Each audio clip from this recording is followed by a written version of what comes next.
नाज़रीन, प्रोग्राम का आगाज करते हैं असद उमर साहब से, वफाकी वजीर बराए मनसूबाबंदी और खसूसी इकदामात। बहुत शुक्रिया असद उमर साहब प्रोग्राम में शिरकत करने का।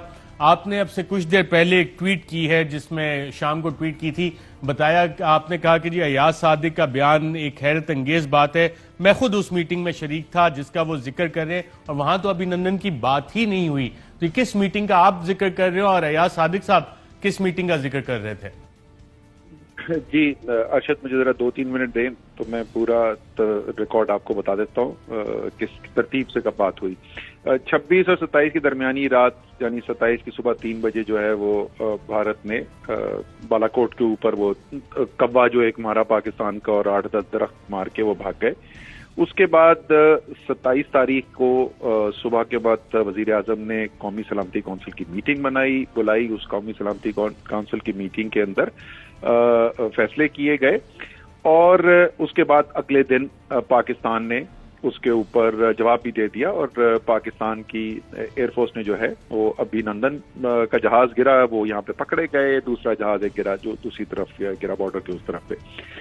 जिस दिन ये हुआ उसके बाद उस दिन रात को, यानी ये अब 27 तारीख की रात है, 27 तारीख की रात को पार्लियामेंट के अंदर ब्रीफिंग के लिए चीफ ऑफ आर्मी स्टाफ खुद आए, और उन्होंने पार्लियामेंट्री लीडर्स को बताया कि क्या एक्शन हुआ, भारत ने क्या किया था, हमने किस तरीके से रिटेलिएट किया, और अभी की सूरत हाल क्या है। जो वो बात कर रहे हैं कि 9 बजे हमले की बात, ये मीटिंग के अंदर बिल्कुल बताई नहीं गई थी, बाद में कभी इनको पता चल गया होगा। ये बिल्कुल आई थी, ये उस रात की बात है जिस वक्त ये ब्रीफिंग हो रही है। मुझे अभी तक याद है, उस ब्रीफिंग में जाने से थोड़ी देर पहले प्राइम मिनिस्टर का मेरे पास कॉल आई थी, उन्होंने बताया कि ये हो रहा है, और पाकिस्तान ने उसका जवाब जो है वो एक चैनल के जरिए, वो मैं आपको नहीं बता सकता कौन सा चैनल इस्तेमाल किया, भारत को बता दिया कि जी ये एरियाज हैं पाकिस्तान के। मैं बता देता हूं, अजीत दोवल से बातचीत हुई, रॉ के चीफ से बात हुई, और उन्हें बताया गया कि जी राजस्थान में आपने जो मिसाइल लगाए हैं उसका हमें पता लग गया, अगर आपने ये 3 मिसाइल फायर किए तो हम 9 मिसाइल फायर करेंगे, और हमने कौन से हम टारगेट कर चुके हैं, और हम आपको 2 गुना नहीं 3 गुना जवाब दे देंगे। ठीक है जी। उसके बाद भारत, अब जाहिर है कि उससे पहले हम अभिनंदन जहाज गिरा चुके थे, उनका एक दूसरा जहाज गिरा चुके थे, तो उनको पता था कि ये खाली धमकी नहीं है, ये जो कहते हैं वो कर भी देते हैं। इस वजह से वो हमला नहीं हुआ। अभिनंदन का जो रिलीज अनाउंस हुआ है वो तो अगले दिन हुआ है, ये तो उस दिन हुआ ही नहीं। और ये कोई आपके ख्याल में डिस्कशन थी कि हम ऑपोजिशन से ये सवाल पूछेंगे कि उनसे हमें इजाजत की जरूरत थी? जिस वक्त हमने उनका जहाज गिरा दिया उसके लिए तो हमने ऑपोजिशन से इजाजत ली नहीं, हम इनसे इजाजत लेंगे। अगले दिन दोपहर को, यानी 28 तारीख को, जिस वक्त हम गए प्राइम मिनिस्टर हाउस में मीटिंग थी, वहां पहली दफा प्राइम मिनिस्टर ने ये कहा कि ये हमारी थिंकिंग बन रही है, तो आप लोगों का क्या ख्याल है।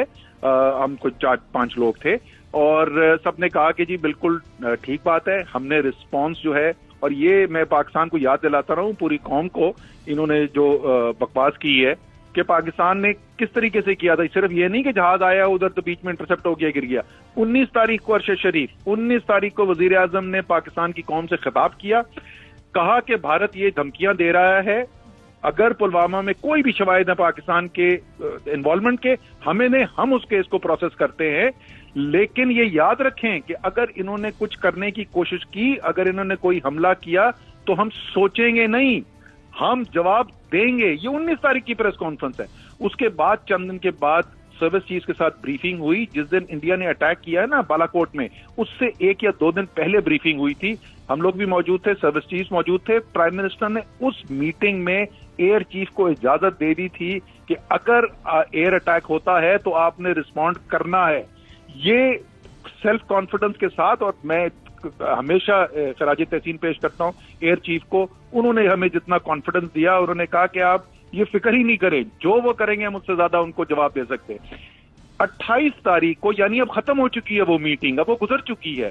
असेंबली में खड़े होकर वजीर आजम ने अनाउंस किया, वो भी अगर आप देखें तो तकरीर करके बैठ गए थे, और उन्होंने उसमें अभिनंदन का जिक्र नहीं किया था। मैंने फिर लीन फॉरवर्ड करके उनको कहा कि जी वो अभिनंदन रह गया है, तो वो दोबारा खड़े हुए और फिर उन्होंने अनाउंस किया। और उसकी वजह ये थी कि देखें, हमने रिस्पांस डिलीवर कर दिया, हमने अपनी सलाहियत भी दिखा दी, और हमने अपना पुरज़म होना भी जो है वो दिखा दिया। हम तो जंग नहीं करना चाहते थे ना, वो हम पे जंग मसलत करना चाहते थे। इसलिए न्यूक्लियर स्टेट्स के दरमियान एस्केलेशन लैडर के कॉन्सेप्ट को जो समझते हैं, बड़ी तेजी से चीजें एस्केलेट कर सकती हैं। पाकिस्तान अमन पसंद मुल्क है, हम नहीं करना चाहते थे, इसलिए वजीर आजम ने, मेरे ख्याल में वजीर आजम की अभी तक का जो 2-2.25 साल गुजरे, उसका बेहतरीन मोमेंट था कि हिम्मत और जुर्रत भी दिखा दी, भारत को और दुनिया को दिखा भी दिया कि पाकिस्तान क्या सलाहियत रखता है। फिर ये अयाज सादिक साहब, आप कह रहे हैं कि ये मीटिंग में बातचीत नहीं हुई, तो फिर अयाज सादिक साहब का ये बयान किस कॉन्टेक्स्ट में आ रहा है, इसको हुकूमत कैसे देख रही है?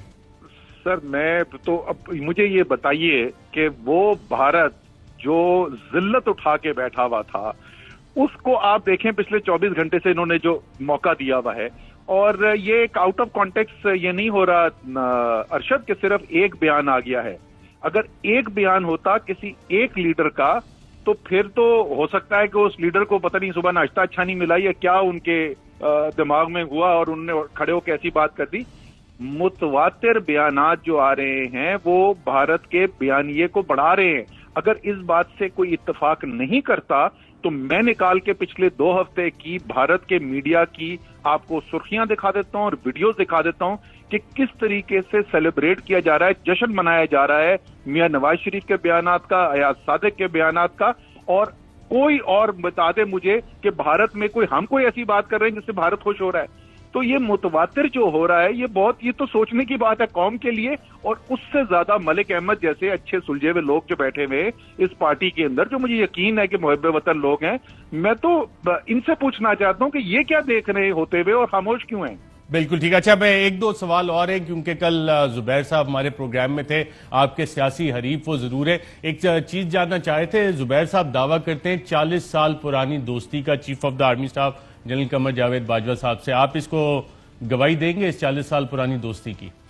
सर मैंने कभी सुना नहीं था उनसे, कभी कमर बाजवा साहब का नाम उससे पहले कि जिस वक्त वो आर्मी चीफ बने।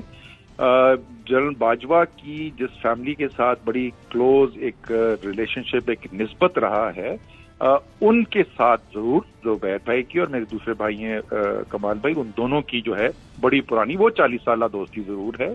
वो 2 भाई हैं, दोनों भाइयों के साथ दोस्ती है। लेकिन जनरल बाजवा का मैंने कम से कम नाम नहीं सुना था कभी भी, जब तक वो आर्मी चीफ नहीं बने थे। राइट। असद उमर साहब, बहुत शुक्रिया प्रोग्राम के इस हिस्से में शिरकत करने का।